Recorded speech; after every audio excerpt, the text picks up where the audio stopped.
It's called drawing a line, which is kind of a basic structure of what people think art is about. How art opposed to the far right. And the issue came up, as some people know, mainly through the protest against the LD50 space, run by Shutdown LD50, and some people from that group are here. I'll introduce them later. But let me sort of introduce the topic as a whole. Right? Of course, we know that the far right, kind of like emergent, strong, taking over government power in lots of different places. Of course, we know about Brexit, we know about Trump, but it's also Hungary, Poland, Turkey, India, the Philippines, and so on. So it's kind of a global phenomenon. One of the assumptions in the contemporary art field, certainly as we've understood it at Goldsmith, is that on the whole, it's a kind of left liberal undertaking, that we assume the kind of common ambition of realizing social justice in many different forms, that we're open to new ideas, which are progressive, justice-seeking, and so on and so forth. And part of that, of course, is the commitment to free speech. It seems to me that this is actually a contradictory condition to be in at the minute. One of the things I want to do with this session this evening is to explore some of the difficulties that we now face. I think there are three issues that in the art field we need to confront directly. And it's these three: far-right entryism. I'll explain what these are in a minute. The condition of the liberal victim, and the question of norms. Okay, so let me start with far-right entryism. Entryism, if you don't know, is how political parties or different organizations enter institutions, social situations, cultures, and so on, using existing institutional structures. Right? So the question at the moment is whether contemporary art can be used by the far right to enter and to legitimize and normalize what they do. These are two pictures of Ivanka Trump in front of, I think, an Alex Israel. Is it Alex Israel? Yeah, I think it's an Alex Israel. The thing behind her, I think the chandelier and the table are also kind of art design. And the living room over there is her and Jared Kushner's den. The thing you need to notice, some of you have seen this already in the first lecture this term. Those images, the pictures on the wall over there, are John Baldassari. Okay. So you may think, when you think of the far right, and you think of someone like Trump, you think of the gaudy gold palace and all that sort of shit that obviously we can disidentify with. This kind of image suggests that certainly we know that power actors, the 1% and so on, are the economic force of the contemporary art field. We're close to them. The question of their political allegiances against the kind of critical social justice claims that we make, for example, here at Goldsmiths, is an implicit issue. It's been a pragmatic settlement so far. But this kind of picture suggests that the difficulty is actually much closer and much harder than we've understood it and allowed ourselves to have so far. Somebody else that we need to think about is also Stephen Mnuchin, who's the new Secretary of the Treasury, recently resigned from LA Museum of Contemporary Art as being on the Board of Trustees, is I think still on the Board of Trustees of the Herschel Museum in Washington, and is at the center of the Trump administration, right? So it's clear that the 1% who are going to do very well under the Trump administration are the economic base of the contemporary art field. It presents a political problem. I'll come back to that at the end. The second issue is the liberal victim. And here I think is a certain logic that gets used by the far right, and I think the free speech commitments of contemporary art today will be mobilized to this amongst other free speech commitments. So the first step by the far right is to provoke, to bait, and to troll common norms. Okay? So you attack immigrants, or you make outrageously sexist, racist claims, and so on and so forth, as a kind of trolling mechanism. One, to get attention, but secondly also to get a reaction. And the reaction is to say that you have to stop this. This is unacceptable. Right? But as soon as you do that, the far right claims that they're being oppressed because they're not entitled to the free speech, which is the liberal norm. Right? It's the liberal condition. That we can say whatever we want, that the space of discourse and debate will settle the differences, and then we'll go into like a common settlement. But as soon as the far right make the outrageous statement, make the provocation, do the trolling, and they're told to stop, or asked to stop, or made to stop, they claim to be oppressed. Right? And usually the name for the oppression is something like political correctness, liberals, the left, some kind of orthodoxy of some kind, alleged orthodoxy. What this does is allows the far right to seek an allegiance, an alliance with the liberal. The liberal wishes to protect the right to free speech. Right? So the liberal is then put in a position of supporting the far right in order to protect themselves, to protect what liberalism is. So you end up with this alliance, and I think we're seeing now, between the far right and a kind of liberal orthodoxy, which relies upon the far right becoming a victim that the liberal has to support and not against the orthodoxies that prevent them speaking. Right? And then the final step in this, so the liberal victim is the far right, the propagator of hate and destruction. And also the other thing we need to understand is actually the far right wants to destroy the conditions of liberalism. Right? So the liberal protects the far right, the fascists, and so on and so forth, in order to guarantee and secure free speech for everyone, and the far right will take advantage of this in order to destroy the conditions of liberalism. And that's a problem for liberals. The final step in this is that this alliance between the liberal, which is the kind of political orthodoxy of our democracies, and the far right, then claim together that those who wish to stop the far right are the true oppressors. So what you see a lot, and I can show you some examples, is the way in which the far right say that we want to say something, it's the condition of our liberal democracies to say whatever you like, I'm being stopped, those who wish to stop me, they're the real fascists. So there's a kind of displacement of the toxicity of the fascists of the far right to those who defeat them or try and deny them, and a kind of saving grace of the far right as the good proponents, if you want, of the liberal condition. This seems to me like a common trap, and it's the trap that the far right use in order to legitimize themselves and turn themselves into good objects for our liberal democracy. And the question then that's thrown up is actually, what are our norms? Right? So norms are the kind of customs and conventions and so on, but also what we should do. What are the things that we want to get, and how do we get to them? These are common agreements about what we should do, right? So the question that I think we face in contemporary art is, on the one hand, we understand it to be a counter-normative practice. That the kind of critical demand of contemporary art is that there are social norms, political norms, and the rest of it. And what contemporary art does is try and break those, weaken them, challenge them, coming from the outside, present other possibilities. That's been the standard claim. That's a commitment to free speech as well, an outright commitment to free speech is kind of liberal counter-normative practice. I think the fundamental problem we have is if we want to oppose the far right, we need to establish what our norms are. Because it's on the basis of common norms that the far right will not be able to find a place within our field. And I don't think we have those norms in place yet. So those are the kind of larger issues that I wanted to raise in the discussion. We have three people from the Stop Shutdown LD50 campaign. I'm not going to say, with the exception of Andrew, I'm not going to say their surnames because, as is important to the far right, if they identify people who oppose them, they attack them. So there's Danny here. Andrew Osborne has been a spokesperson for the Shutdown LD50 campaign, so your name's already circulating around this. And at the far end is Sophie. And then we're going to discuss what the campaign involved, how it's set up, how it ran, some of the issues involved. Tirdad Zolghadr, who's second from the end there, he's been involved with and been thinking about boycott campaigns, divestment sanctions campaigns for quite a while.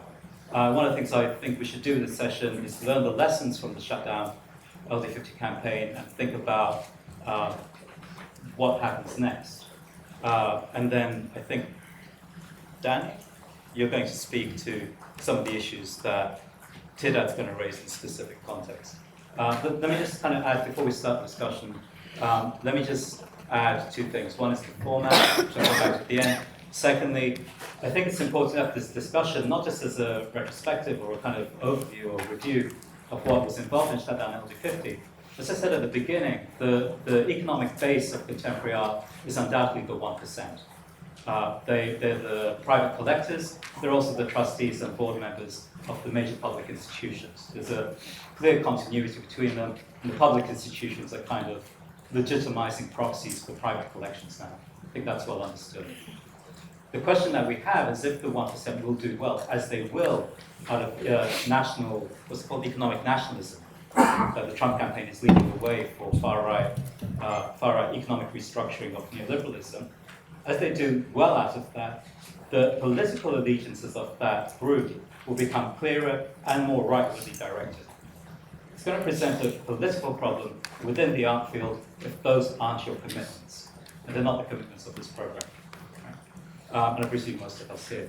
The other thing we also have to face is that up to now, the expectation or the assumption, I think, of programs like this one is that when we speak to each other, we share a common norm, which is essentially liberal or for social justice.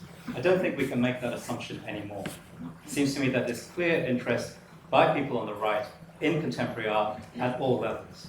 So we need to rethink how we work. And in a way, what I want to start doing with this session, and maybe some more in coming months, is to understand how we recalibrate our field. And I think LD50 presents an instructive beginning point for that discussion. So the format is going to be, after this quite long introduction, I think Andrew's going to begin. We'll do 15 minutes, I think, from people in LD50. Tirdad will speak for 10 to 15 minutes, and then Danny has a 5-minute follow-through. We'll do a Q&A between us, and then we'll open it up to the floor. So Andrew, do you want to just start? Thank you. Hello, can everyone hear me? Yeah. Thanks to Suhail for inviting us, and I'm just going to describe briefly what happened in the Shutdown LD50 campaign, the kind of order of events, and partly how the campaign was organised and the practicalities of that, and why I think it was successful. You'll recognise some of the themes that Suhail talked about, such as the liberal trap, in the way that LD50 behaved, and to that degree we feel they were using the kind of alt-right playbook. They seemed to follow a sequence of events and carried out a series of actions that were quite scripted, and they anticipated how liberals and the left might behave towards them or in reaction to them, finding out they were doing suspicious and dirty deeds in their Dalston gallery. So I'll give a brief overview of it, and I'll start to talk about some of the actors involved who are perhaps not directly associated with the gallery, but were invited there to talk. So the whole controversy around LD50 started on social media for me, because I noticed there was an argument between a young artist called Sophie Jung and Lucia Diego, who's the gallerist behind LD50. And they came into dispute on Facebook because they were discussing how MoMA had replaced its display of Western modernist art with artists from countries that were subjected to the Muslim ban. And then Lucia posted some of this criticism to her Instagram account, which she used regularly throughout our campaign to kind of attack us. So Sophie Jung confronted Lucia about this and subsequently posted their private conversation on her Facebook wall, which provoked a vigorous online debate about the gallery and its programme, because there was already some disquiet about the programme at LD50, and people had individually been upset about some of the speakers that had been invited there. So during their conversation, Diego stated that the left was more like a fascist organisation than the real fascists. And she also said, "I'm not even sure if I disagree with the Muslim ban. I see it as a temporary measure in order for America to get sorted while they transition to another form of government." Up until this point, I hadn't really heard of LT50, but I was alerted because Diego was expressing some of the familiar right-wing talking points that you rarely hear publicly expressed in the art world. And these comments seem to go beyond kind of generic conservatism. Thereafter, Lucia took screenshots of the Facebook conversation and posted the names of the participants to her website. We believe this was a kind of clumsy doxing effort with the aim of silencing critics.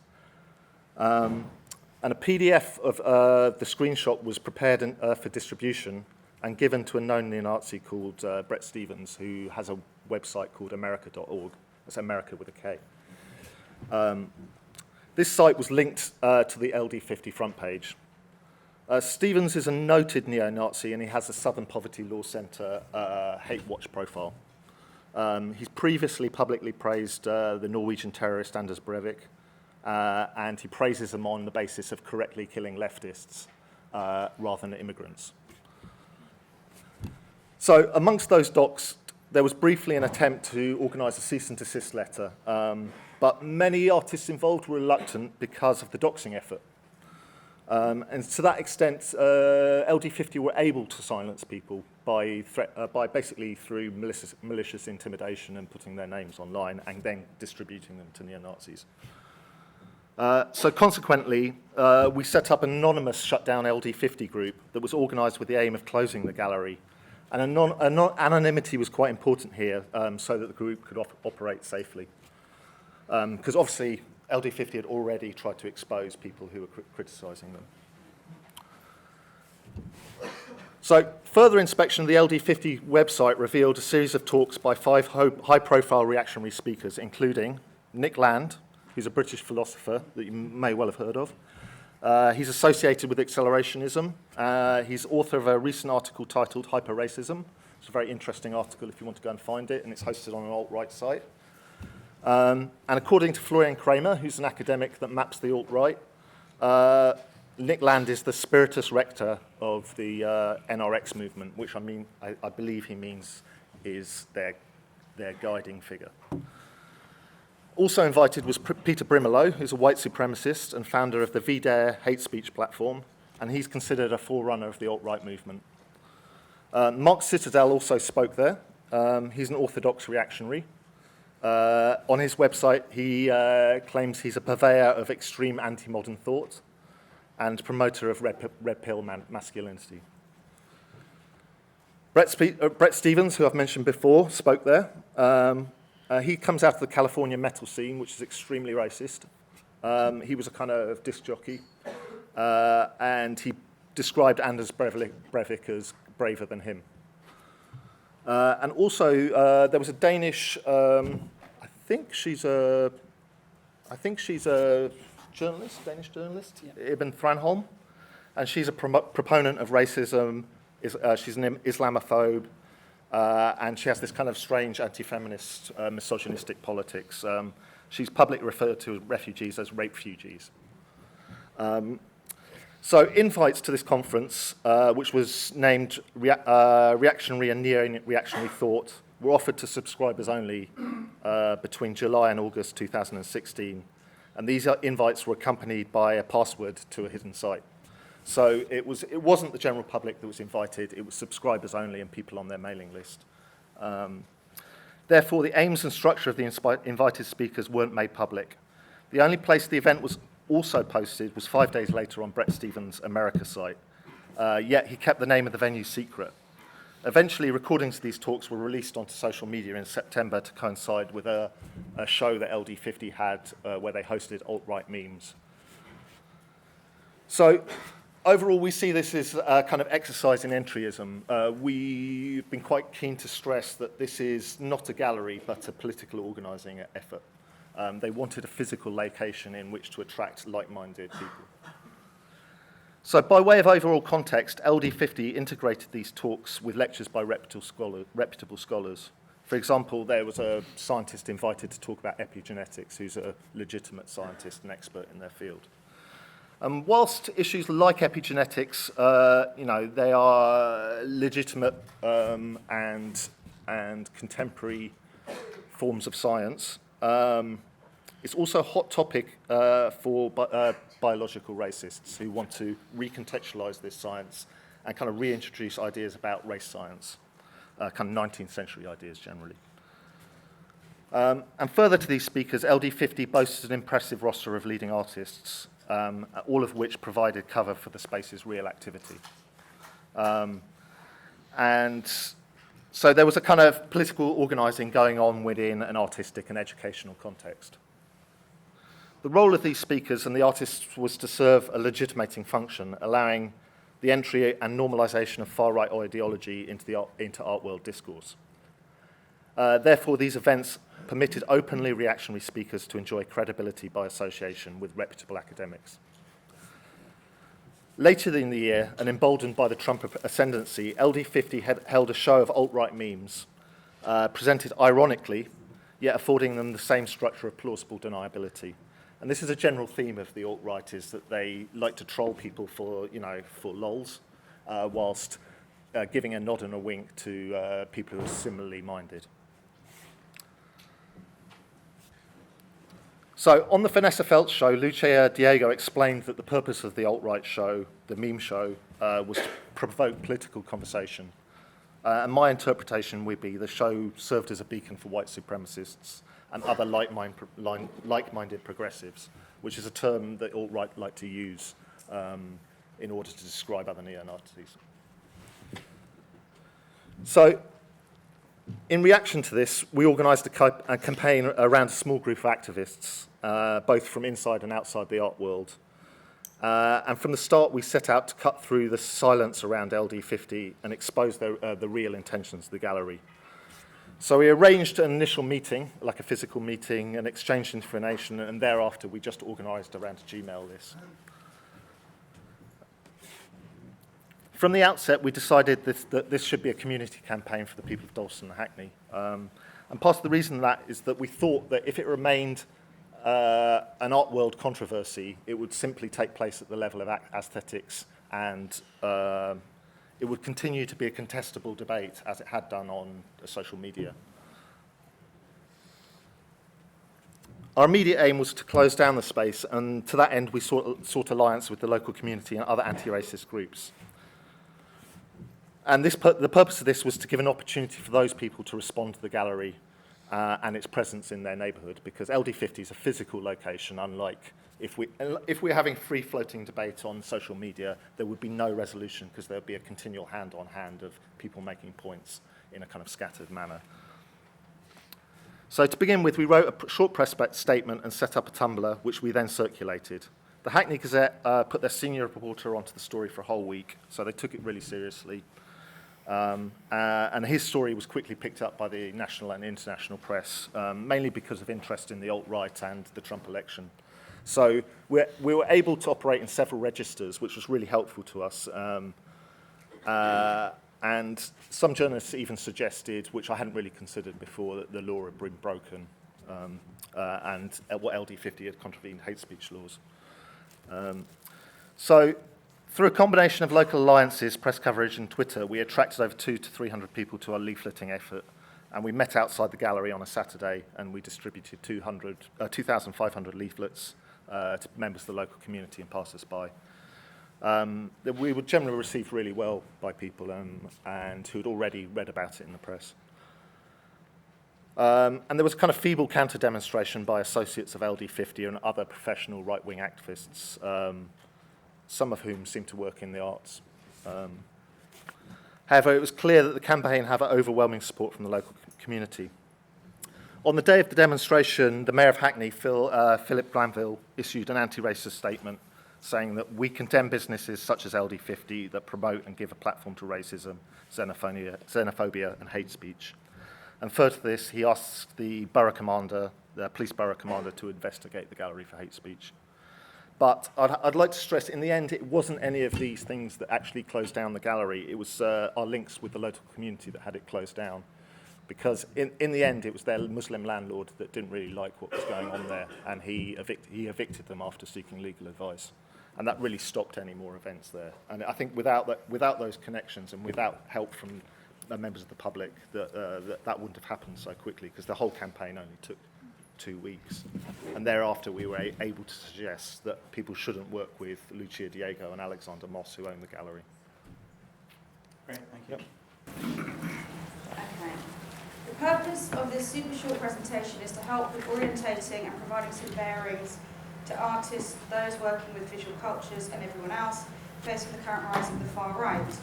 I'll focus on resisting, opposing and blocking the far right, both in terms of art making and art organising. I should probably quickly add a qualification here.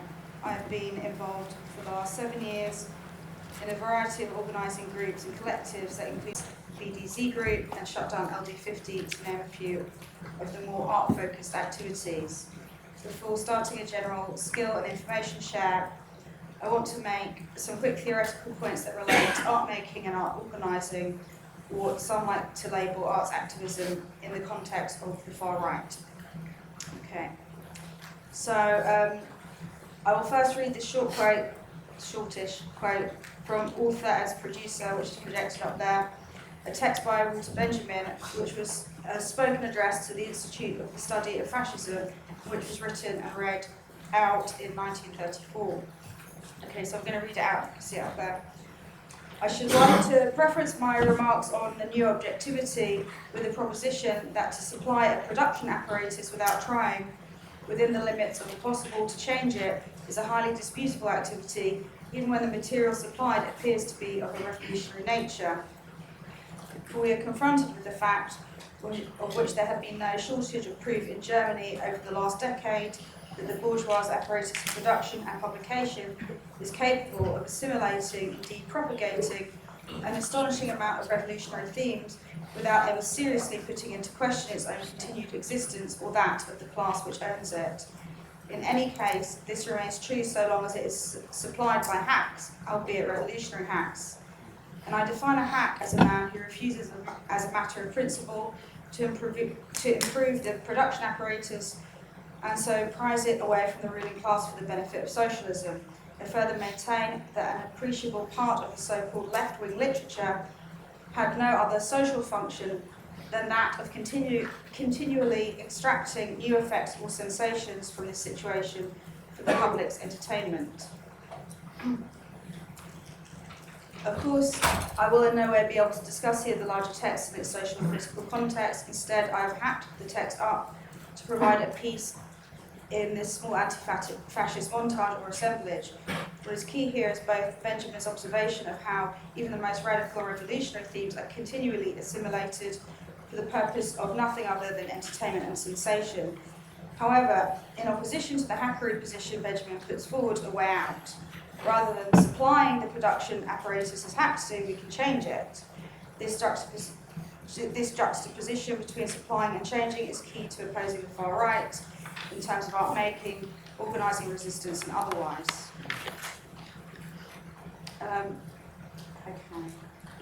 To read this point more concretely, let's think now about the LD50 situation, a gallery or project space that has been organising explicitly fascistic speakers and aesthetic content. So I've got some screen grabs of images from the LD50's Instagram account. So I'm just going to quickly... So these are, I've just grabbed these, and they've taken a lot of the images down in the last week, and so, but these are still up. So you can see. I'll just leave that. I'll leave that one. So we're now in the unacceptable situation where explicitly racist, fascist imagery has either gained social media approval by many in the mostly London arts scene, or if not, at a minimum we can say that the images and the content of the fascist speaking programme had not roused people to speak out, let alone oppose and resist his programme and ethos. I say this not exactly to point fingers as much as I may like to, but to show at best that there is now a collective culture that cannot tell the difference between irony and fascism.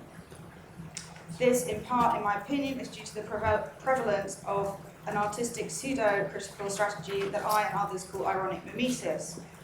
To expand briefly what I mean by this, I define ironic mimesis as the excessive replication of existing conditions through representation, purportedly in order to critique, highlight, or raise consciousness, most often in relation to political problems and issues. Often, but not always, this is framed in terms of irony, distance, and/or autonomy that artworks may be said to offer. To show a quick example of this critical mechanic, I'm going to show some images of work by Santiago Sierra. Oh, no. Next one. Okay, sorry. These images are documentation of an artwork performance installation by Santiago Sierra. The piece is titled 250 centimetre line tattooed on 6 paid people.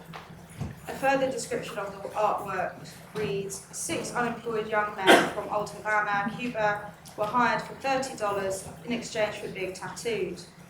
Much can be said about this artwork. Here I want to just point out the exact replication or reproduction of exploitation, here represented as art for a no doubt largely middle-class white audience. It is an enactment of that which it purports to critique. The strategy is commonly taken up by contemporary artists in a range of differing yet related ways. Another prominent example here would be the work of Renzo Martins, but there are many more. One of the effects of ironic mimesis could be said to be a kind of hardening. It is art, parenthesis, a representation, so not exactly real.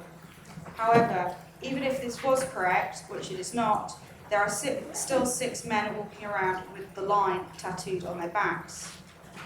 LD50 gallery clearly exposes the limits and total redundancy, to put it very minimally, of ironic mimesis. To like fascist imagery, to do nothing in the face of the far right, because I thought it was ironic, or because I thought it was art, is a massive problem. Irony, like humour, is not flat or homogeneous, not one thing. As we know, there are racist, sexist and classist jokes, and there is also irony that does nothing but supply the production apparatus with fascism for entertainment and sensation. Ironically, playing with fascism is in fact not a position accorded to the majority. It is not desirable as we face persecution and death at the hands of a far-right programme. Okay, so this is the last bit. Finally, I wanted to share some skills that I've learned from the past 7 years of political struggle against the right and far right at both the levels of art making and art organising. These are at least attempts to change things through opposition and resistance, rather than mindlessly supplying and reproducing the production apparatus.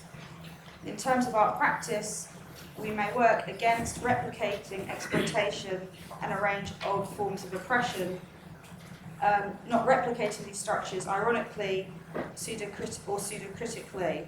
Instead of ironic mimesis, we can, as artists and cultural producers, make explicitly oppositional works that challenge, through the use of counter-models and counter-imagery, structural exploitation.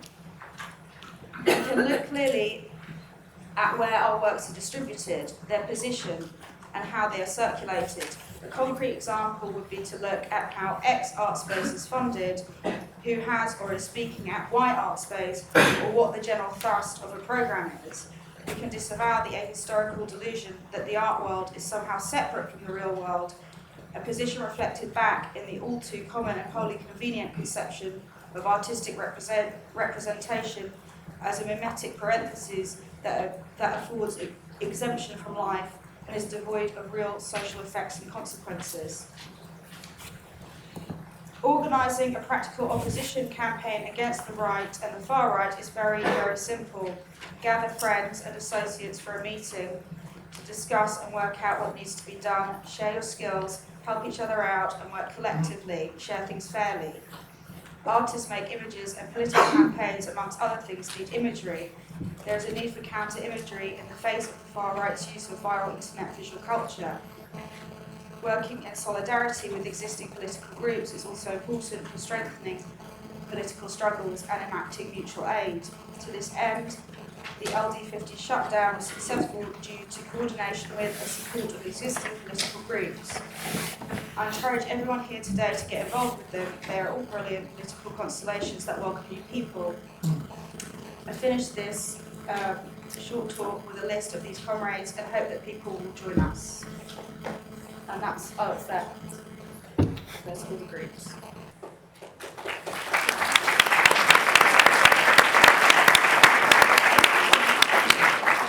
I'll give it a shot. Yeah. That's fine. All right. Can you guys hear me? Yes. Thanks, Suhail, for organizing this, and thanks for the invitation. The reason why I'm here is because, as Suhail mentioned very briefly earlier on, I would like to point out a few ways in which political activism from within the contemporary art field can possibly learn from the BDS movement, the scholars, cultural producers, activists who are invested in the boycott, divestment, and sanctions campaign against Israel. And I had the privilege of getting a first-hand impression during a good 2 years of living in Palestine, but internationally, debating that particular position. The most vocal pushback that I experienced was not on behalf of heaving Zionists, but on behalf of colleagues, art writers, curators, artists, who actually had an avowedly anti-Israeli position. And this is interesting, even if it's not completely surprising, due to everything that's been said so far. Today, I think it's very largely explainable by virtue of an investment in, what Victoria Ivanova likes to call an ontological liberalism, this idea of a level playing field, that if it is not level, the best you can do is attempt to keep it level, and that is indeed your mandate as a cultural producer. Anything else beyond trying to see both sides of the story is actually a kind of a betrayal of that mandate. If a worker, a teacher, doctor, lawyer were to invest unapologetically in a given agenda, this is not a problem. But if it's a cultural producer, particularly one within the field of contemporary art, there's suddenly a contradiction, because supposedly artists, curators, art writers are supposed to speak truth to power. They're not supposed to partake in it, they're not supposed to identify with it. And indeed, doing otherwise runs the risk of authoritarianism, runs the risk of fascism. This is something that I've heard again and again. If you boycott something, you have to boycott everything. The level playing field is also a playing field of comparable shades of muck, of money and power, and it's all corrupt. So you either boycott everything or nothing, hence nothing. What I think is important when it comes to countering this position is to insist that the threat of symbolic violence, the threat of fascism, is something that is part and parcel of every political initiative worth its salt. If you are looking for something that is beyond this type of risk, if you're looking for something that is unavoidably steeped in critical virtue, then you're looking for a reading group. You're not looking for the kind of investment in a strategy that might have political traction further along the line. And so I think that this is something that maybe we can come back to in discussion, but it's quite a key point that was important in terms of debating the issues we're talking about today. Secondly, this idea of a level playing field belies the fact, and it is a fact, that some things are more boycottable than others. Some things make more sense at particular points in time. Some things accumulate a number of political factors which place them on a different plane to others. When it comes to the BDS movement, the triple whammy of a military occupation, historical ethnic cleansing, and institutionalized apartheid is something that many rogue states would envy. But it made the case for BDS a particular one which did not, which somewhat incapacitates or delegitimizes this notion that all things are equally boycottable. Thirdly, the level playing field is not operative on a tactical level either. If you are invested in something like BDS, you do not expect all actors, all sympathizers, all participants to be part of this effort in the same way. You have various criteria for various comrades, colleagues, cohorts in different places, and you do not expect everybody to have the same leverage, and nor do you expect them to follow a particular political code of conduct in an unchangeable, unalterable way.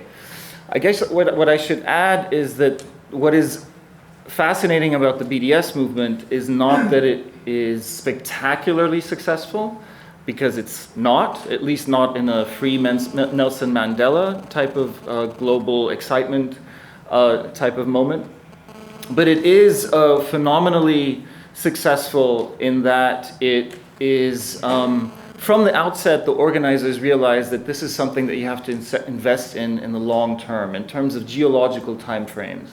That this is not something that will just, bear fruit within a year or two, but that it'll take decades to come into its own.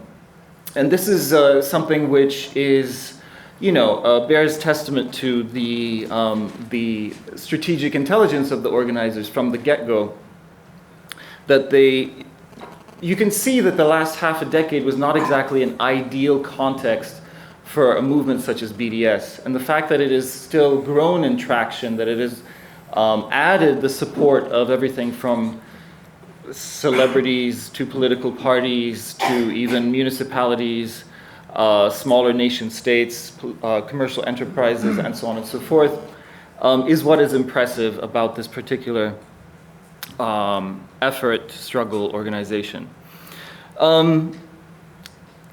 There's a specific liberalism when it comes to contemporary art that Suhail was pointing to earlier, and that I was attempting to reiterate just now. This compulsive disidentification with power. What I'd like to add to that is that there is actually a vibrant, rich, complex history of artist initiatives that amounted to boycotts. There's a whole taxonomy of boycott initiatives that range from the somewhat, smug and conservative to the intellectually and politically very ambitious. What these initiatives have in common is that they do depart from business as usual, in that they unapologetically formulate a specific demand. And this alone, it seems very simple, even simplistic, but it is an important step away from business as usual within our field, where the demand is either too indeterminate to lead to any specific and definable place in the future, or the demands are so outrageous and so wildly ambitious that you can't hold it against anyone if you don't get there in the first place. So if a biennial is asking to redefine our idea of the Anthropocene on a global level, and it doesn't happen, you just kind of shrug and wait until the next one. Whereas when it comes to these particular artist initiatives, there's a whole other conversational dynamic at play, which brings me to my very last point, and that is that a main concern when it comes to boycotts in general, and BDS in particular, is a tactical one that I think is worth taking seriously. And that is, one often hears the claim that what you do not occupy, Israel will. Whatever place you withdraw from, you will have Zionist voices that take your place. And this is something worth taking seriously. What is, however, also important to understand is that a boycott is not necessarily a withdrawal. It is, on the contrary, in the best of cases, the best way to occupy a given issue, a given institution, a given moment in time. It is something that is, if you look at strictly contemporary art context even, the biennales that have been subject to boycott, Sharjah, Sydney, Sao Paulo, elsewhere, you can see that it's a ferociously dialogical affair that places very high demands on the institutions that carry them or that are the object of them, on the audiences, on the actors, etc. And what they are replacing is not exactly something that you could call a high ground of political and intellectual ambition. If anything, it is through these conflicts, sometimes through these acts of symbolic violence even, that the bar is raised and a very different type of conversation comes into play. I'll end there. I'll hand over. Right. Ms. Bern.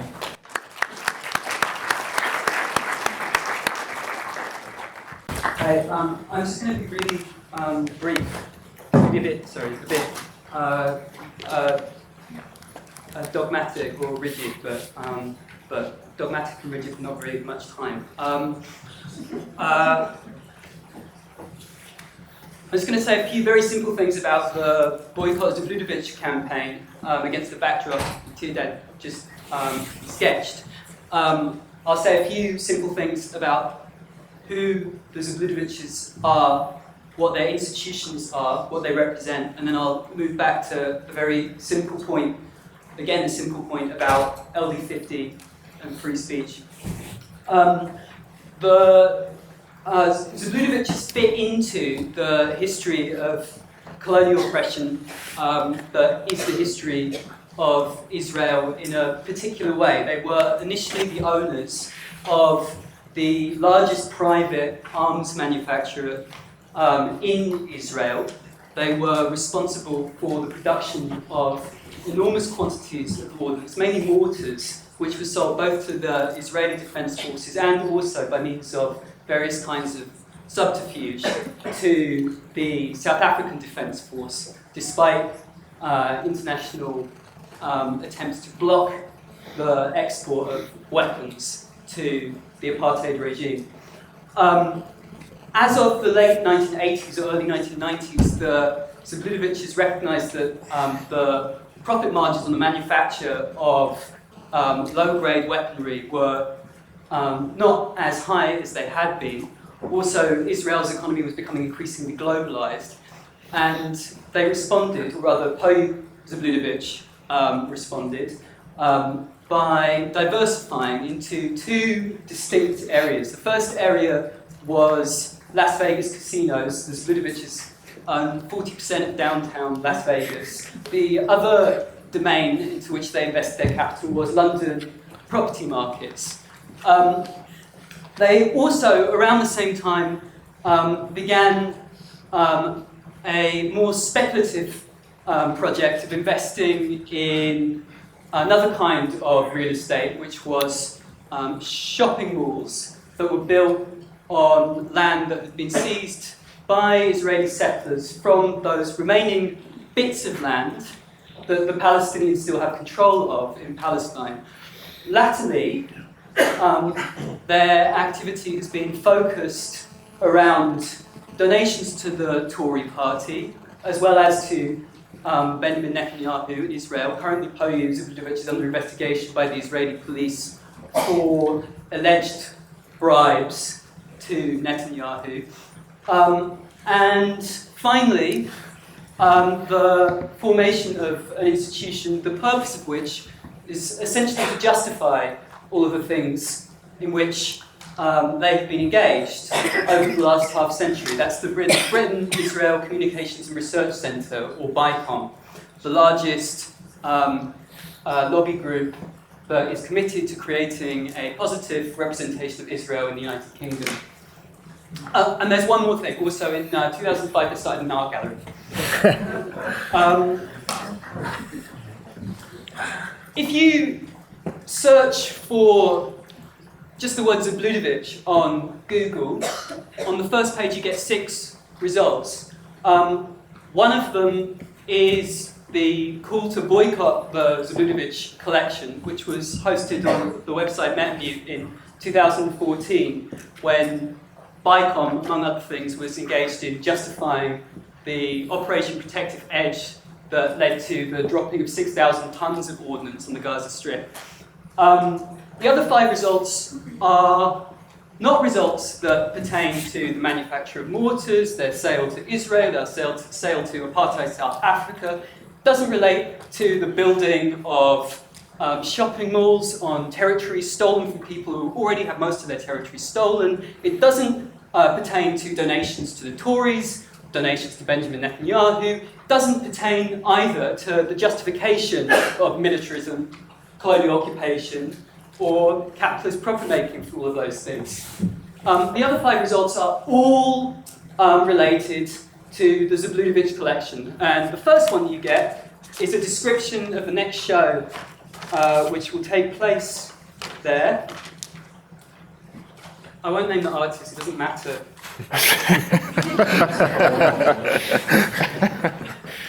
For Plop Shop, the artist has made a series of photographs in which he's caught various coarse fish, dressed them in tiny hats and homemade wigs, and photographed them underwater using a scuba camera. That's it. All right, so my simple point is that actually any description of a work of contemporary art could have appeared there in place of that ridiculous description of a ridiculous piece of contemporary art. It could have been immensely more intelligent, critical, self-involved, sophisticated, conceptually outre, or intellectually powerful than the thing that I just read, but it would still be ridiculous in that context. It would still be a joke. And for me, like, the political and aesthetic consequence of that is that there is no way, actually, that we can address these institutions, these forms of social authority, these forms of oppression, simply in art, because whatever our work does, if it belongs to them, it will just be wallpaper that disguises their involvement in mass murder and the profit that can be derived from it. The Zolghadr collection and the Zolghadr Foundation and Tamaris and Zolghadr and BICOM and all of the institutions which are associated with it operate in a way which is not actually that dissimilar to LD50 in the end, though it is a much higher level of sophistication, obviously, because of half a century of extra practice and fucking tons of money. But nevertheless, I feel like the symmetry here is like worth keeping in mind. The point I wanted to make about free speech is that it's not possible to defeat these people in an argument because they won't tell you, they won't tell us what they mean. They will just lie and lie and lie and try to use your reputations and your work and anything you have to offer in order to serve their interests. The only way in which they can be practically opposed is by refusing to work with them, by debunking their lies, by shutting our institutions to them. That's the rigid point that I wanted to make. I don't have anything else to say. Thanks.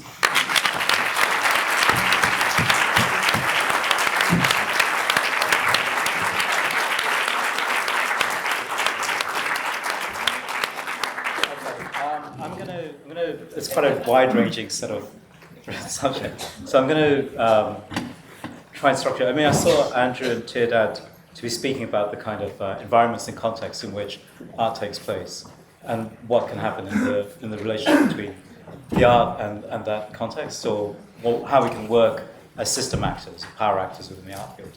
And Sophie and Danny to be speaking about. It was part of your presentation, Danny, about the kind of art that fits into the kind of appeasement structures in a way, or what will soon become, or already understood to be, in some contexts, appeasement structures.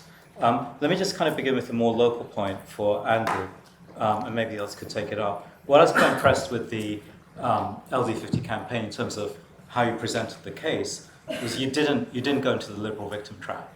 Like there was something kind of very clear about how you presented the case, which was, as I saw it on social media, tourism.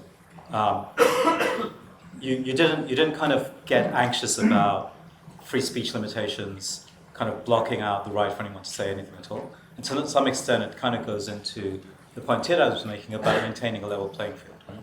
So the kind of the guilty thing to do in the art moment would be to say, I oppose this, but actually it's important for us to see all sides. We have a debate, we have a discussion.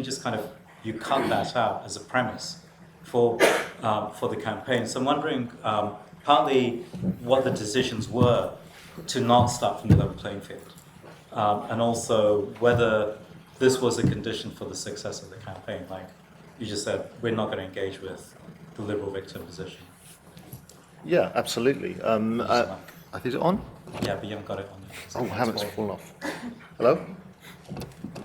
Maybe use this one. Okay, I'll use this one. Yeah, absolutely. Because from the outset, it was really apparent to us that there was a trap. And like Tirdad is saying, that the presumption of an even playing field really hampered our campaign from the outset until we met and decided that we weren't going to have any debate with them. And it's very telling that LD50 and their proponents, they champion free speech, but they certainly don't champion the other pillars of an open society, which would be democracy, and diversity. So, and actively they kind of, they propagandized against those other pillars. So, whilst free speech is obviously something that I would also champion, but it was clearly hate speech was what was going on, and I'd make a clear distinction because they were looking to deprive others of those rights and their speech as well, and it was kind of in their kind of doxing action that kind of really showed their true colours because they had no interest in free speech. But just to come back to the question around in terms of general lessons that could be learned from the decision, what were the kind of what things that decided the argument to not deal with the free speech or kind of level playing field instruction? Was there a strategic decision? Was it an ideological decision? What kick-started the shift? It was a strategic decision because we realised it wouldn't get anywhere otherwise. It would remain at the level of discourse, and particularly there was quite a lot of discourse online about aesthetics, and we didn't think it was an aesthetic problem. And there is a tendency amongst academics, artists, theorists to academicise problems, and that we'll clear it up by having a debate. But like Tirdad said, the Anthropocene isn't solved by having another conference about the Anthropocene. So therefore, the purpose of our, we wanted to have an action which is quite separate, I think, from having, having all voices heard. Okay, and then to Yeah, also just to add that, it's just not in our interest, the position I could say that I'm in, it's not in my interest to have a polite debate with people who, are threatening me, and it is a threat to me, to people I know, to people I don't know, and so it's not about having a nice chit-chat about it, it needs to be shut down because it's a threat. So you don't want, as soon as they start vocalising their racist, fascist positions, we've got a problem. So you don't get into a debate with them. But it seems to me what you were suggesting with your criticism of this, what do you call it, ironic mimesis. Yeah. Was in a way you find a there's no contradiction for you between taking that position or having that commitment and another commitment somewhere else to keeping things open in the artwork or kind of doing ironic mimesis, which would be a way of just sort of keeping things equally going between sort of objectionable views you agree with, and so on. So there seems to be something in your presentation, and I think some of what Danny was saying, in which the ability or you can make the political stance without contradiction to your practice because you've made some clear decisions about what art should be for you. Yeah. And so I think both for Danny and Tirdad, because you were sort of pointing to that at the end in a way. Anything could fill the blurb in the Zolghadr or any other biennial or art fair or gallery space and so on. And you seem to be making a demand at the end for more trenchant claims for the art. Is that right? At the end you were saying all we can do is boycott it. But I wondered if that also let artists and people who get involved in the art field off the hook in terms of their practice. Sophie's point was that actually certain types of art practice lend themselves all too happily to being involved in these structures. I think people should be making political art. But I also think that if you make political art that is the first Google result for people for half a century who've been involved in making profit from a colonial occupation based on death, imposition of violence, then the work will be useless. So I would think about the problem in this way. A boycott of the Zolghadr Collection Foundation, commitment to shutting down LD50 is not a sufficient condition for us to make art that will be radical enough, difficult enough, tender or strange, or confrontational enough to be adequate to the historical situation in which we find ourselves. But if we don't commit to that boycott, if we don't commit to shutting down spaces, which, like Sophie says, are a threat to us, they are a threat to us, then our work will be ridiculous. It would be objectively ridiculous by comparison with the institutions that make use of it.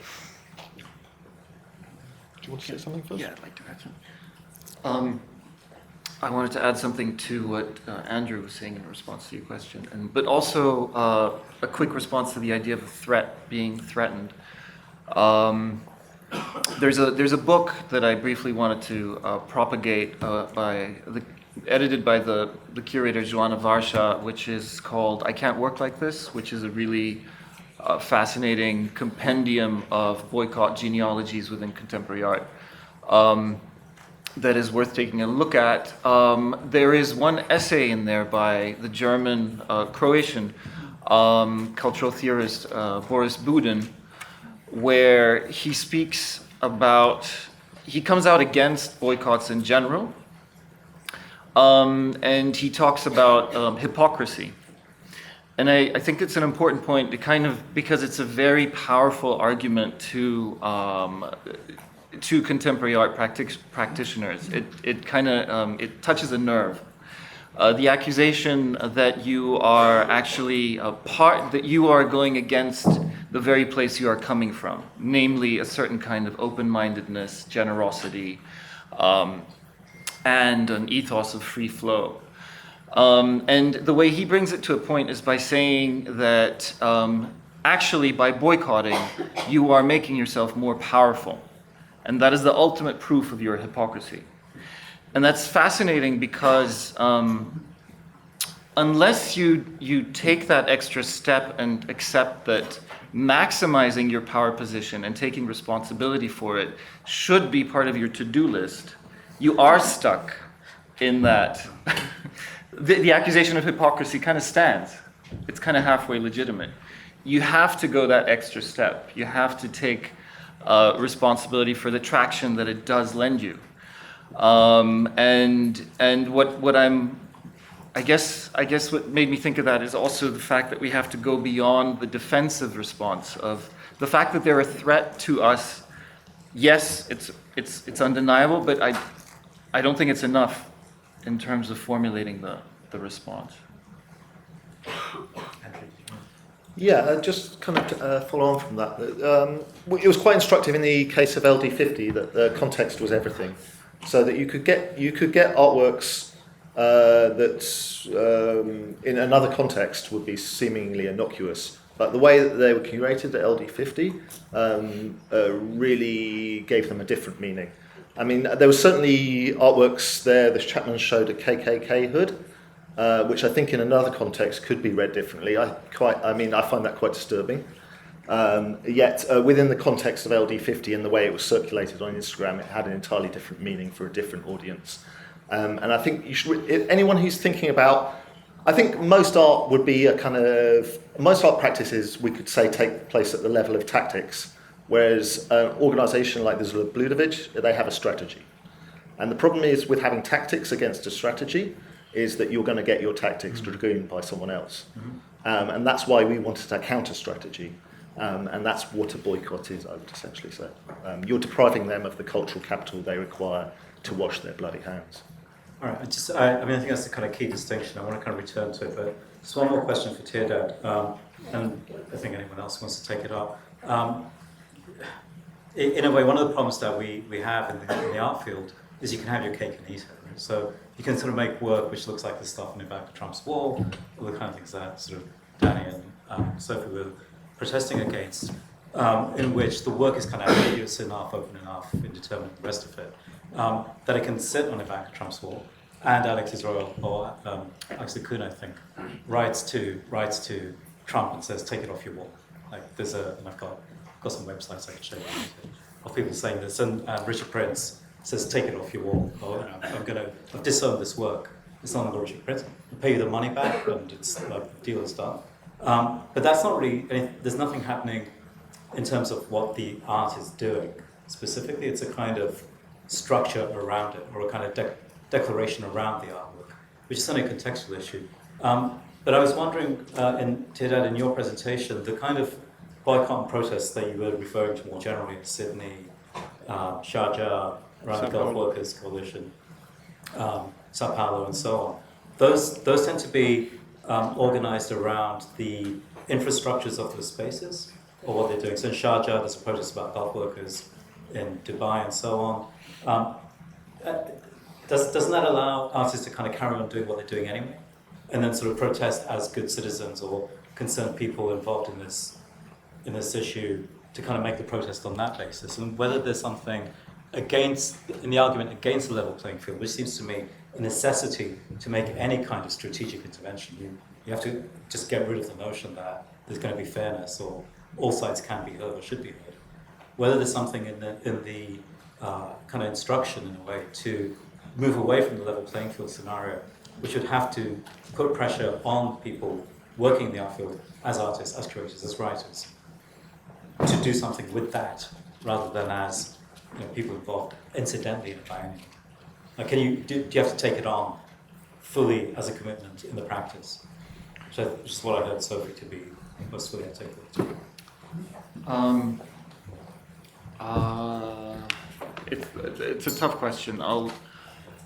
Just a small footnote. The Sharjah biennial was the object of a short-lived boycott due to the sacking of the director, Jack Persekian. But the Gulf Labour Coalition did important work in the UAE with regards to the Guggenheim, Abu Dhabi.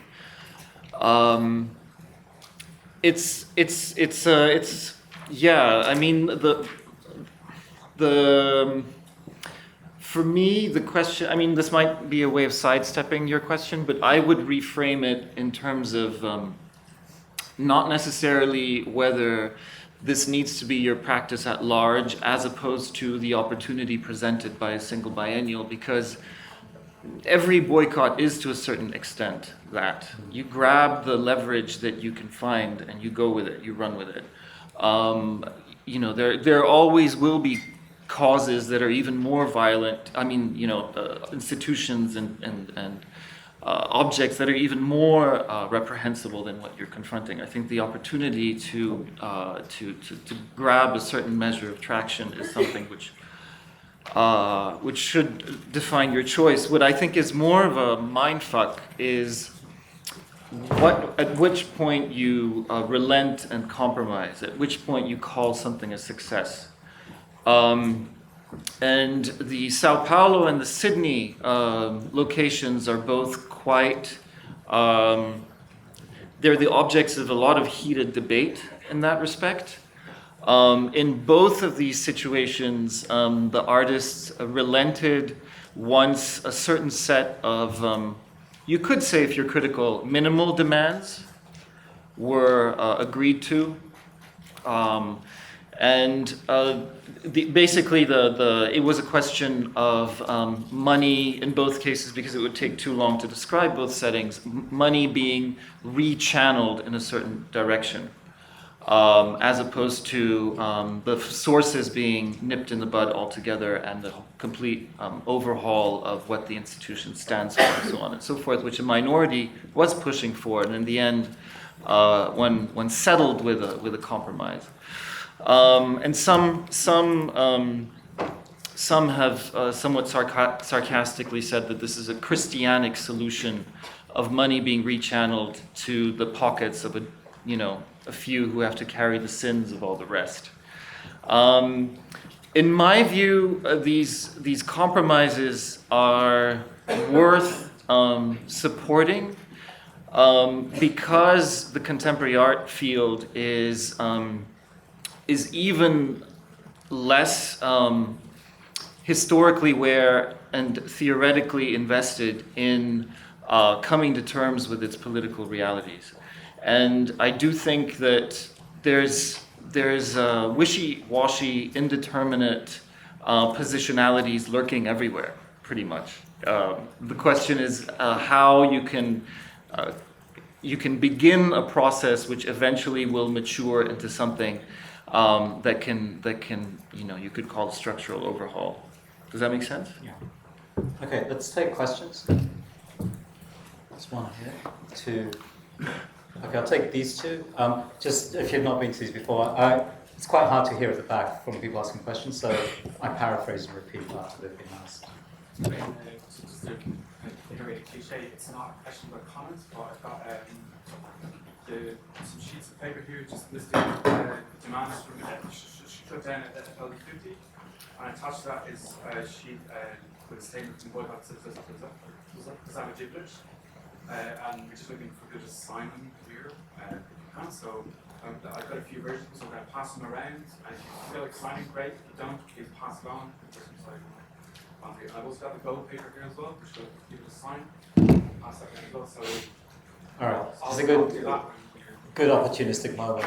There's a petition to boycott Zolghadr and also LD50 boycott, shutdown. Shutdown. Yeah, so there's two petitions and there's also the gold paper petitions. There's a lot of signing to be done, and Chris is going to sort of do his work around that. So Can you put them down front then? yeah, bring them down here, and at the end, if you haven't signed them, you can do it here. Also with the registered. So there's a question there. Yeah, maybe this is more of a comment than a question. I was also involved in the shutdown of LD50 campaign. I do think it's like, maybe I can say more forcefully, that I do think there are a certain set of like shared aesthetic concerns amongst probably that group who are organising, even if they might not result in agreement. But I was thinking through all of this, how like terribly withered and small freedom is in bourgeois society, when your freedom can be in like powerless artworks and nothing else. And like, you know, some of us kind of those sorts of freedoms that are guaranteed by bourgeois society, they are limited, and like quite a lot of us would like to live freedom, not just have like some freedom in our art. And I think this does raise like quite a lot of questions. Like, what do you do with that freedom? Like, are you using it to make something totally trivial? Are you withering your expression within that freedom to match the withered form of freedom? And you know, I think there's a lot to be said about the fact that actually the freedom of art in bourgeois society is much like the freedom of speech, which might be limited to that strange public sphere that exists outside of the workplace, is built endlessly on all of those times and places when we are unfree, when we are made unable to speak, unable to express ourselves. That is a shared aesthetic concern. I don't think we can say, like, amongst those of us who are interested in this kind of politics, that, you know, maybe we should make a slightly more radical art and try not to have it in the bad galleries. Like, I think amongst us, and I really like, you know, I was really happy that Sophie brought up yours was producer. What's fantastic in those mid-1930s... Please don't go into Benjamin exegesis. No. Because there are other people. Yeah, no, but if you could conclude. Is the total excoriation of new objectivity and humanism. Like, it wasn't just being like, you know, don't have shit politics. It's a real response to the artworks that are around, and like, we need to continue to do that if we care about freedom and if we care about using our freedom for something more than, like, you know, obeying the small freedoms that we're granted by bourgeois society. All right, I'll quickly, if you don't mind, I'll just paraphrase brutally. It seemed to me that was an appeal for greater freedoms in bourgeois society, or against bourgeois society, than the limited freedoms of the contemporary artwork. So in a way, you have to keep the big picture of freedom going, and in a way that will be the thing that drives what one does with the limited constraints of contemporary art. But there is something in the question which returns to the... Can I just see if there are other questions around? There's one there, and there, three. Okay, let me just make this point 4, and then I'll take some of those questions. It seems to me that there's a question there between strategy and tactics again. So there's the immediate... I mean, you were quite clear that unless we have strategy, which is to say clear commitments and how to implement them and realize them, that one's practice or the equivocations, which always end up sort of tactical responses, can be absorbed into someone else's strategy. And it seemed to me there was something in that which, there's something in a way kind of counter-instructive about this incident with LD50. And it's in a way the effectiveness of the far right to use contemporary as an entryist mechanism. What's been striking for me is that for a long time here at Goldsmiths, we try and make a political art. The assumption has been we mean lefty liberal type of stuff, we're committed to openness, social justice claims, diversity, even seeing all sides, all that stuff. And at the same time, there's a kind of profound disappointment in the failure of this type of practice to be effectively political. The right, through LD50, have been extremely effective in the politicality, in the politics of using the space. And I'm wondering why and how, in a way, they've been able to have a political. I can't really ask you. This is like a large question. I'll take general thoughts. Why and how they've been able to have a direct political effect longed for by people like us on the left, who've just been saying like, I wish I could be more political, but somehow I fall back into like an art field and we just have nice debates about artworks. Yeah, I mean, I think that, this might be a question more for Sophie in terms of aesthetics, but I kind of agree to some degree with Jacob that I welcome more corrosive kind of antagonistic art as well. Well, one of the things I noticed researching LD50 was that I had to look at an awful lot of really bland, contentless post-internet art. And to some degree, I feel this art is being promoted actively. That's not to condemn all post-internet practices, but there was certainly an aesthetic around LD50 and artists that seemed to like LD50. Do you think that was fashion? It's partly fashion, but I also think it was apolitical art, and it promotes itself as apolitical, and that's a perfect Trojan horse for other content. So there's Sophie might elucidate this as this irony, this irony that collapses form and content is problematic, and we see this in the meme world. Is that often people can be distributing meme art unaware of its fascist content and symbols, and I think that's to some degree that was LD50's strategy. But I also think that what Tirdad was saying about leverage is really important. Is you've got to really, if your artistic practice is political, you've got to think about whether there is any effective leverage that can come from that, and maybe think about other forms of solidarity more than individual art practices. Okay. Wait. Sorry. I just want to say that, just on this kind of, vague not understanding, whether... thank you. Vague kind of not understanding, whether something maybe is slightly dodgy and right-wing online or whatever, is, just to have a dig around and have a look at the rest of the stuff and have a look at, the internet is kind of...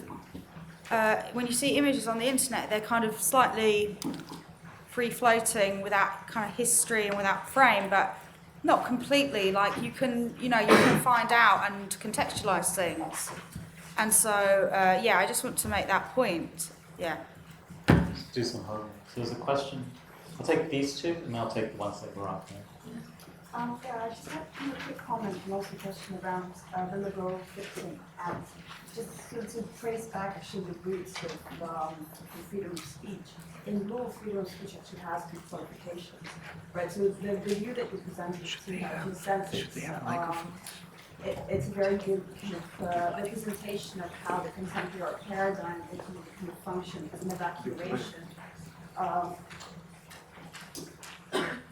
So in a sense, the view where the liberal victim position where there are no limitations on free speech is kind of the contemporary art bastardization of actually a legal debate that has been going on around years. How exactly was the best way of ensuring that rights which have kind of two sides to the story are best qualified, and how those qualifications are enforced.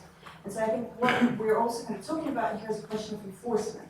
So here, kind of the LD50 shutdown campaign has been very much an effort, and very kind of active and very kind of strategically smart group of people who are able to use the leverages, to identify the leverages, and to use them within this precise moment. And I guess the larger question is, in the beginning you said, what do we take away from here? How do we move forwards? Is to actually ask ourselves, how do we scale this up? Because we understand that ultimately it's an infrastructural question, right? And ultimately it's not something that's just about this specific gallery. It's something that's very endemic to the field of contemporary art. In certain aspects, it's really kind of blatant and obvious, and actually it's very easy to draw a line. With LD50, with Zolghadr, maybe with something like, Garage and Moscow, maybe with some of those more kind of recently New World contemporary art places, less so with places like Arnhem Museum, less so with the good old social democratic European contemporary art institutions. But we understand that ultimately all of these things apply to these institutions and infrastructures. So the question for me is really, how do we rethink strategy from within contemporary arts that doesn't kind of draw a line actually between the really bad actors and the sort of actors we kind of tolerate, also we can go along with, and it's kind of okay, but actually, what differentiates them? And so that's a question that I have, and I think for me really the answer is in trying to understand how we reform the field infrastructure. And and I guess my question to everyone is how do you guys feel about that? All right. Say something? I don't want to turn you into the robot. It's fine. Um, We get several. Yeah, okay, let's take it. There's one here, and then there are two up there. And there's one up there as well. Right, as an anti-fascist activist since 1992, also someone who's not from this art world, there's a scenario I'm seeing here again that's been repeated before. So, from someone from the outside of this world, what I think is a good idea, basically would be to do what would be like an art grey zone area. Because I can see this is a London, in London terms, this is a new thing to me. And what happened before was when the Nazi punk band started to emerge in the 80s, a lot of people weren't sure who was fascist, who wasn't, who was left wing, who was right wing. So I'd definitely like to see a forum set up where we can call people out so they can respond, look at what intel we have on them, and that kind of thing. So I know which artists kind of. So that would be what Okay, that's right. So actually, no, Ruth does the mic. She's volunteered. I didn't. Get out there. And so there was Michael had a question. Was there something else over here?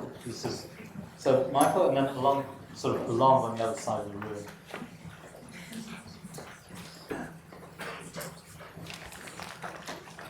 I'd like to thank Suhail first of all for organising this, which I think is a really important discussion. I have a question really about the role of the internet. I'm not sure that's quite being confronted in this discussion, quite what's happening in relation to that. I mean, I think the strategy of localising the Shutdown LD50 campaign was obviously very effective because I believe it is shut down. But I'm not sure that the battle on the internet was won in quite such an unequivocal way, that it would go on having perhaps bad effects through dissemination, through the internet. And I think there are obviously connections with, it is a post-internet phenomenon, and there are sort of internet connections that show up with the use of CATBOT 2000 as a contact address and stuff like that. It was always part of their strategy. I think one might ask, what the aim was of LD50. Clearly, in a sense, it was an aim to recruit through making the outright look cool, exacerbated by the fact that now, the outright looks like it has access to power, which the left has less and less. So that can become very attractive for people who might be drawn to it, whoever those people might be. I mean, maybe, white men on the internet who are threatened by women and immigrants and no longer feel they have a, sort of place or future or whatever. But it can make that politics look attractive to a real constituency, the classic fascist strategy in a way. And you can see the connection of that with Bannon in the White House and the Breitbart connection and the sort of Bannon ideology does have a very powerful critique of neoliberal global capitalism. So it can be sort of confusing in a way politically. And I think in addition, the sort of memes that were being appropriated do express real energies and affects. So there is a question of, how do you deal with that? How do you deal with that connection between between the internet, which is becoming increasingly instrumentalized politically and dominated by the alt-right to quite a large extent in many ways. The attempt to use art to make that look attractive, and the sort of role of political affect in a way that is not simply combatable through critique, for example, which is relatively ineffective against it. So, I'm wondering what can be a sort of, in addition to the localizing strategy, what could be a broader strategy to deal with these issues? Yeah, okay. Before we take the next question, which is over there, while the mic is handed over, maybe I can kind of put these together, because Victoria's point is around more effective systemic infrastructural types of enforcement at the kind of scale that we work at, which is somewhat local and somewhat to specific institutions. It's part of our infrastructure is a global internationalist one. And the second, I mean, in a way, your suggestion of a list, which is a kind of a boycott list essentially, sort of becomes a resource, which presumes available online and so on. So I think Michael's point suggests, again, in a way, the boycotts that Tirdad, you were talking about, the LD50 campaign, even Zolghadr, I mean, I think in a different way, are specific institutions. They are kind of reactive forms, because it has to happen and then you find a strategy. But given that for the reasons I was saying earlier, the far right are infrastructurally important, or will be, I think, infrastructurally important to the contemporary art field, because it's the main benefactors to the field, the people sort of affords. So it's a large problem in the States than here, but you can sort of see this happening globally. I mean, this is not a new problem in the problem of authoritarianism. It's not a new problem in the Middle East, for example. It's not a problem it's common in Eastern Europe. The question about the internet asks a question about sort of larger strategic developments from this side, right? Not just like sporadic, one-off kind of demonstrations or shutdowns. And I was wondering if there's anything from the campaign that we could start thinking about larger infrastructural developments. I think Danny wants to say something. Maybe I'll go to Andrew, and then we'll take the question over there. Okay, I'll just be quick. I'm not sure that it's possible to win online against the alt-right in any straightforward sense, because what happens on the internet is argument. And like I was saying earlier, I don't think they are finally interested in argument in the sense in which they claim that they are. To take the example of LD50, the reason why I've said a couple of times that I think that they were a threat is that the speakers who they invited, if their political program were to be implemented, would set about the immediate deportation of all non-white people and the immediate extrajudicial assassination of the leftists and liberals who it is claimed support them. When the gallerist, who claimed publicly in her argued self-defense that she wasn't a racist and that she didn't really know about all of this stuff, appeared on the radio to talk about her position, she said that she had invited them to speak because they were experts in their field. They're experts in the field of the judicial assassination of leftists and the deportation of non-white people. It's a strange field to be an expert in, I think. But my point is that it's not actually possible to have a reasoned argument with those who are not willing to allow their positions to be exposed openly. I do think that your idea about trying to find ways to out fascists using, perhaps to some extent, online resources is a good one. Maybe that could be a partial response. But on the domain of discourse purely, I don't think it is possible to defeat them, because I don't think that that is a domain in which they are interested in observing rules. The question about scaling up, for me, I think could begin here. For example, like you were talking, Suhail, at the beginning, I think, importantly, about the kind of convergence we see between different institutions that people may have known about for some time, which seem hostile. The umbrella that allows them all to appear together and at once is, of course, transformations in a very immediate sense of US state politics. If we want to find ways of responding practically, then maybe we need to think about how we can use the institutions we are in to draw the connections in practice that we are already observing in theory and that we are sketching out in presentations like this one.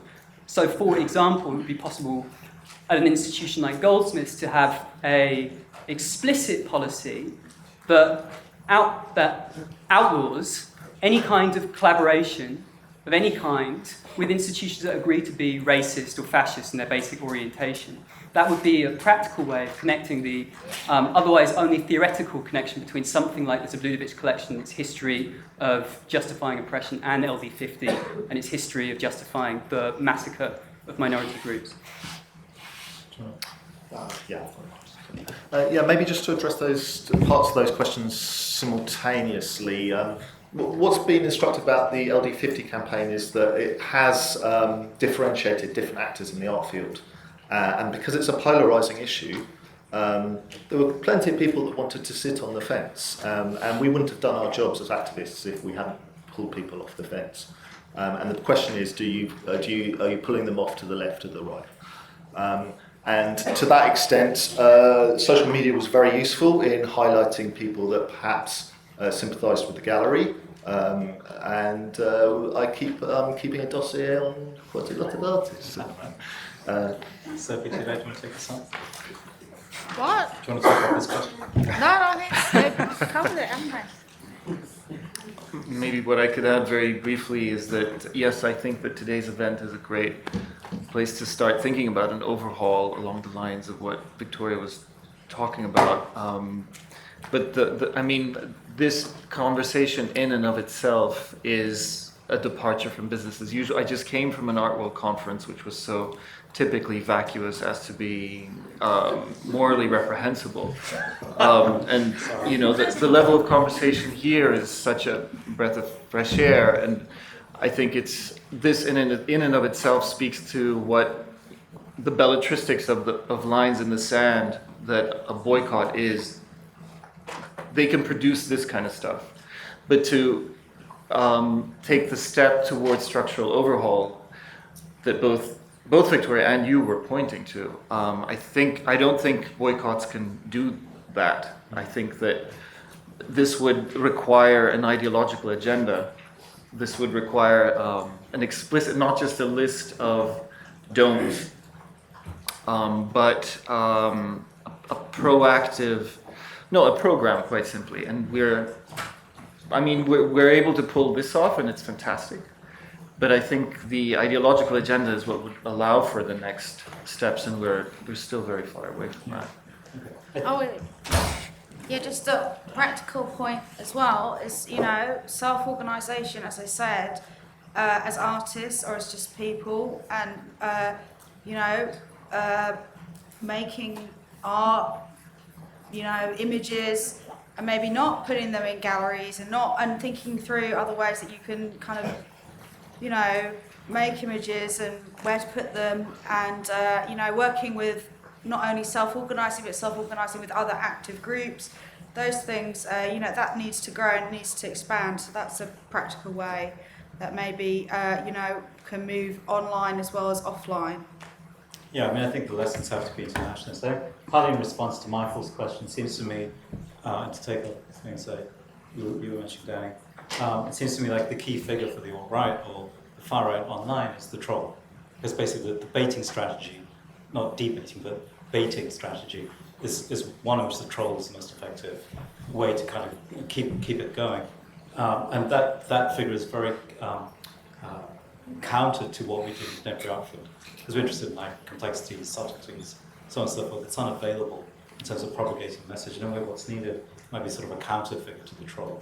Because the troll seems to me something in that type of communicative mechanism, which is extremely effective online, which leads to automatically bad, hateful. The internet's a toxic place, generally speaking, for this reason. And if you want non-toxic formation, some kind of counter figure to the troll, it can be effective. I don't think Sophie has trolling. Sorry? I don't think trolling is innately toxic necessarily. It's, you know. Oh, sorry. We trolled a gallery. In defence of trolling, I just don't think it's necessarily like, innately toxic. It's become it's become appropriated by the alt-right along with lots of other things, but I don't think you can say, I think it can be a useful tactic. Okay. Speak So up finally, for two Colin. questions. Thanks. Thanks. I would quite like to return to a point made quite earlier on about art and the role of artists in all of this. I think that art's useless. Art's pointless. Art won't solve the world's problems. You need to get out of art and you need to get into activism. Just to address, sorry for looking there. The point about, in terms of self-organized spaces, an artist having actually taken a point on, I mean, that is a very obvious solution to this. But what I find slightly problematic about that, and it always happens, I say this speaking as an artist, is, for example, someone like Gustav Metzger, who recently died last week, week before, is he spent his entire life as a political artist. And then what happens is, 10, 20 years after you're dead, they'll completely wash you of any sort of political energy you had, any sort of antagonism you had towards the system, and then they'll rebrand you, and they'll stick you in the tape. And then they'll sell postcards of your work. And that's the way it goes. I want to solve the world's problems and get into activism. Okay, back to another concept about the antiquity. Sophie, do you want to take it up? Sorry. I don't think that's inevitable. It's like the fate, necessarily, I mean, it depends, what happens. It's not an inevitable ending that everything becomes appropriated and, full stop. And so, I don't think it's that decided in advance. Actually, but then, I mean, like, it is, I mean, you have a point, I mean, it isn't as cut and dry as that, but there is a tendency towards that happening because they make the way institutions work. Yeah, but sorry.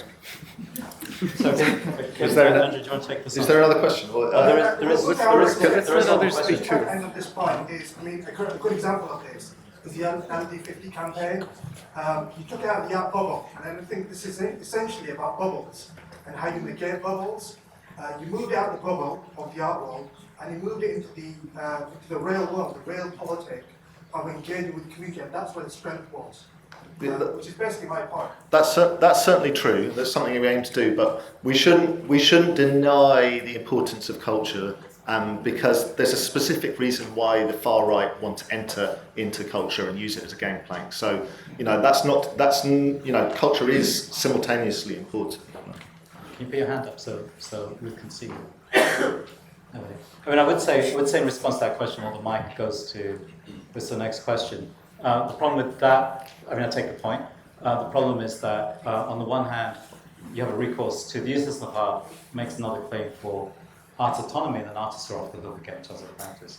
So what you then need to contend with is any political claim within the artwork is immediately disqualified in the name of an activism, which seems to me kind of a weird position to end up in. I'm going to take this question and I'll come back to you to finish. So. I just wanted to say that I think establishing common norms and new principles, as you said, is not only about the next phase of progressive ideologies for scaling up, but also about being able to adequately draw the line across the shady range of varying degrees of fascism, as was pointed out. Otherwise, we will end up with some sort of a witch hunt, as we already have on some Tumblr blogs in the past month, maybe,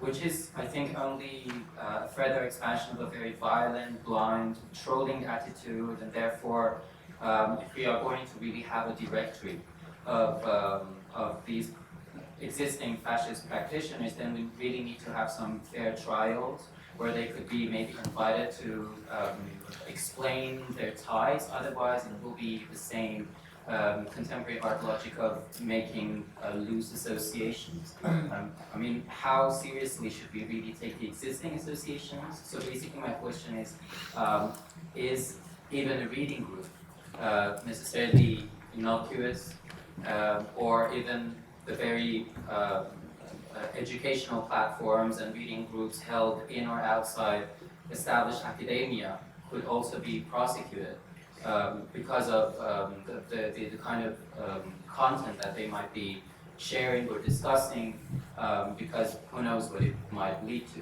But it's a question, and I think So an appeal for some subtlety or care in making the distinction. I'm basically making no appeal because some truly witch hunting has been going on in terms of some posts on Tumblr naming names and pointing at people who are not fascists but have had some ties to some fascists maybe 20 years ago.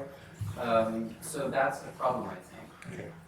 Yeah, those tumblers were particularly a problem, and we have a feeling they're a particular production by a particular person, and they were unhelpful to our campaign because they named people, and there was some guilt by association, and that certainly wasn't our intention. We tried to pitch this at the level of the institution of LD50 and their kind of their practice and structure, rather than at the individuals that surround them. From our point of view, is that everything is to play for. That it's a matter of persuading people. Public statements have been very useful, though, and asking people where they stand is also very useful, because it's not particularly hard to denounce fascism. Some people have had trouble doing this. For instance, the Chapman brothers, we asked them a question on Twitter, and they reply. Part of their reply is, "We've always been anti-racist, anti-fascist," and that was a helpful declaration. All right. There's one. Can I quickly? Okay. Briefly, Yeah. Do you mind pass the mic along a bit, and then Tirdad can take this question. I think that your appeal to subtlety is well noted, and I think it's important. At the same time, I'd like to reiterate what I was saying earlier, that a certain degree of symbolic violence is unavoidable. This kind of shit is going to happen. BDS itself, for example, has been involved in all kinds of really nasty situations. Not necessarily because of mistakes the committee made, but mistakes that people made that were acting in the name of BDS. Pretty awful situations. But this is unavoidable. If you will not act until you are sure to avoid these mistakes, then you will not act at all. I think that this is, and you will actually be beholden to that very, fair trial, everybody gets to say what they feel, type of ethos, which will, undermine the very ground that you are trying to gain traction from. Yeah. I think there's something around. Thanks very much for hosting this talk to Hale and Goldsmiths. It's my understanding that this year's sort of curatorial MFA program was the first year to turn down sponsorship from the Spudovic Art Foundation. I think it's still department policy to continue to offer the opportunity for future year groups to students. With all the talk about scaling up, putting things into practice, getting rid of just conversation and actually sort of like instigating some practical measures. Where does the department stand, where does Goldsmith stand for perhaps no longer forwarding on invitation to what is ultimately always going to be a fresh group of often international students who might not be so versed on all these issues, and are asking them to commit to the partnership perhaps before... Yeah, get your point, Patrick. Oh. It's fine. All right. So the moment department policy is like you stated, I think that the partnership is available for students to decide. My sense is that because the department doesn't have any grounds in college policy to make a decision, it can't make it by looking to the college guidance at this point, right? Unless some of the measures that you were suggesting kind of come into play at a college level. It's not to say that That's as far as I know. I'm not in charge of the curating program.